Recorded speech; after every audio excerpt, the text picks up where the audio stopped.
Welcome to this latest Rugby League Coach analysis. My name is Lee Addison. I'm a mentor for coaches and clubs and their coaches all around the rugby league world. I am the owner of Rugby League Coach on social media and also rugbyleaguecoach.com.au online. Welcome also to our Rugby League Coach listeners, or welcome again because they've been listening to the Rugby League Coach podcast, which comes out every Monday. Each week I'm doing analysis videos looking at different parts of the game, particularly during this off-season of 2025 and 2026. So far, I've used international footage, I've used professional footage. Now I am going to use some A-grade rugby league footage from Group 2 in New South Wales and the grand final of 2025 between Sawtell Panthers and the Nambucca Heads. If you want to see who won that game, you'll have to Google the game and go to the fantastic stream from Active Line Sports. It's available on YouTube with commentary. If you want your team to be analysed and on this analysis segment, please get in touch. Admin at rugbyleaguecoach.com.au is the email. At Rugby League Coach on socials, please send a message on Instagram or Facebook only. For now, what we're going to look at is the runs that people take from the ruck area, how wide they get and their line of run and how that impacts the defence. And we're also going to look at a weak area in most defences and how that can be exploited too from one pass or two passes away from the ruck. So without further ado, please let me share my screen with you. For those watching, Nambucca Heads are on the right in the Roosters-like colours. So they've got the ball. We're going to look at the width and angle of run away from the play the ball. So these are what you would refer to as hit-ups from the play the ball, if you like. Now, this first carry, the attacker got dominated, and I want to take you through that again now. So please look how tight the attacker is to the play the ball, and the marker is one of the players who tackles him, and it allows bodies to get into the tackle. So for me, his line of run was okay, but the width of his run was probably at fault. Now, Sawtell have got the ball. Number 13 is about to take a carry. The difference with this carry is, instead of going straight, number 13 runs what we call an overs line, which is where, if you like, you go away from the play the ball. So he's opened his body up, and because he's opened his body up, the collision can easily dominate. The tackle technique wasn't fantastic from all three players, but number 10 was excellent there in the tackle. But because he was open-bodied, the attacker, he literally got hit really hard. Now we look at this run where it's another overs line, and again, the three defenders are really managing to control him in terms of his landing on the ground. So the tip there is to get wider at the ruck and run straighter and more of an unders line, which, if you like, is slightly towards the play the ball as opposed to away from it. And soon I will show you some examples of that. So this is a Panthers player, and even though he ends up running, if I feel a bit too tight to the ruck, he's actually running more direct and he's running an unders line. So his body goes straight into the collision, head on into the collision, if you like. He did put some footwork on just before he went to the tackler. He's too tight to the ruck for mine, but because he's going forward with his run and has forward intentions, he lands on his front. What was good about that attacker there, he put 2 steps on early before the line as he was going forward.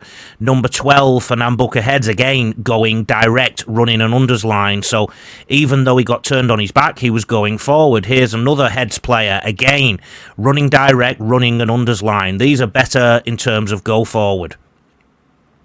Another player there, quite direct, not much footwork there. This is England against Samoa. I think that's Herbie Farnworth. He did an unders line, so he lands on his front. So for those who are interested, please have a look at my Coach Mentor program online. That's coach education and mentoring that can be online and in person for both individual coaches or clubs and schools and their coaches.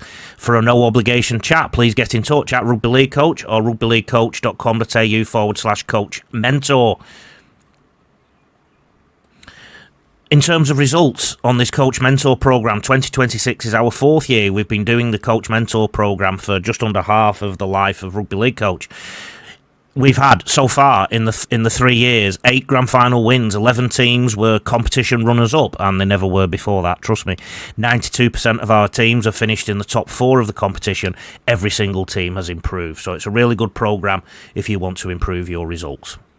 And for individual coaches and clubs that want to, you can do all your learning online at rugbyleaguecoach.com.au. So please just get in touch.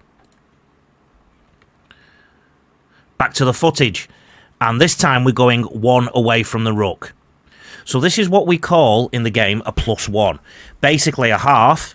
So number 7 or number 6 or whoever wants to do it, this forward's doing this later in this footage too, they get the ball 1 away from the ruck. So now what we're looking for is runners with good width from the ball carrier, in terms of the ball carrier being the 7 or the 6, and also the same angle, but this time they're doing it 1 away from the ruck. So as you can see, a half gets the ball, catches it away from his body and chest, which is excellent, and then just simply tips the ball on, and the runner comes with a head of steam and finds good go forward. What these +1s do is allow you to get away from the congested area in and around the ruck, which we call the A, B and C defenders, the first 3 defenders either side of the ruck. Here's the Panthers doing a +1. Again, caught away from the chest, not too bad. The width of this runner looks like it's a little bit of a concern to me. I would like to see the ball doing a little bit more work, but let's see how he goes. A very direct carry, and of course, though, because he wasn't wide, he ended up getting dominated. Let's have a look at that footage again. I told you I had concerns about the width from the half, and the previous run was nice and wide from the half. This run is a bit tighter, and because he's a bit tighter, he's running into a congested defensive area. If he was a little bit wider, he'd have found the floor a lot easier there. Here it is in slow motion. Look how the defenders were able to get their shoulders in underneath and drive it. But he does show some good strength here to get some go forward. Another hit up. This time the forward does the tip on, and again nice and direct. The width was good. Nambucca heads have the ball again. Sloppy pass, but this time the ball is doing some work. It's really wide, the passing, and the runner comes on with a head of steam and successfully lands on his front and gets some defenders that didn't have too much support around them. And here's the second one. This one a little bit tighter to the half, but still, because there was momentum, he got go forward. Here's another one. He runs a bit of an overs line, but again, because of the width, getting go forward. So width and angle of run, really important. Like I said earlier, if you're interested in some online programs, please go to rugbyleaguecoach.com.au/shop, the biggest online coaching resource in the world. And for those who don't know, I wrote a book at the start of 2025 called Rugby League Coach 13 Game-Changing Conversations to Transform Your Coaching.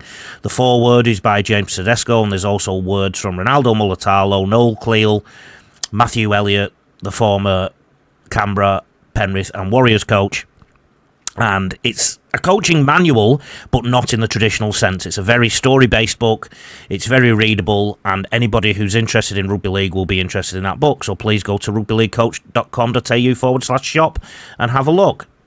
Plus, you can go on Amazon and all those places. We're now going to look at the 3-in defence area. So I'll show that clip again. Okay, so we're now looking at the Sawtell defence.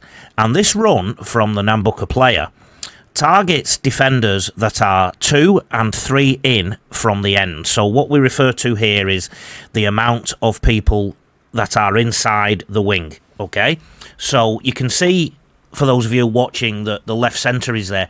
This is arguably also 3 and 4 defender, but the carry definitely puts some pressure on and gets some go forward. Even though the centre is there in defence, he is the last defender, so it is 2 and 3 in, and because a half is targeted, the Nambucca heads get some good go forward. So this is often a weak area in defensive sides. Here's a +1, and we're going a little bit wider, but once the half has done a few +1s, they also have the option of going themselves if they fancy. You could tell the defenders held off a little bit there, and also, as you can see, number 12 has managed to engage a defender, and the Nambucca heads are managed to get outside and get some go forward in the 2 and 3 in area. Here's 2 passes, which we call a +2. Or is it? Because the 7 went on his own, and again he's targeting the 2 and 3 in defender.